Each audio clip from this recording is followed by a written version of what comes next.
આપણે કેરી લીધી છે ને એને ધોઈ લીધી છે, તો હવે આપણે એની છાલ ઉતારી લઈએ. તો આ રીતે આપણે છાલ ઉછેડી લેવાની છે. હવે આપણે એના બટકા કરી લેવાના છે. તો આપણે આ રીતે સુધારી લેવાનું છે ને આ રીતે આપણે બટકા કરી લઈએ એના આ રીતને. હવે આપણે મિક્સર જારમાં નાખી દઈએ બટકા.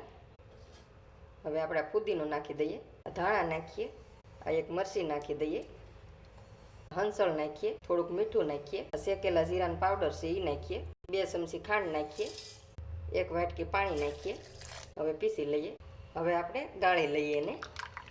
તો આ રીતે ચમચી એક કરીને આપણે ગાળી લેવાનું છે. થોડુંક આપણે પાણી નાખી દઈએ. હવે આપણે બરફ નાખી દઈએ એમાં. આપણે મિક્સ કરી લઈએ. હવે આપણે ગ્લાસમાં બરફ નાખી દઈએ. હવે આપણે શરબત નાખી દઈએ. બની ગયું છે આપણે કેરીનું શરબત.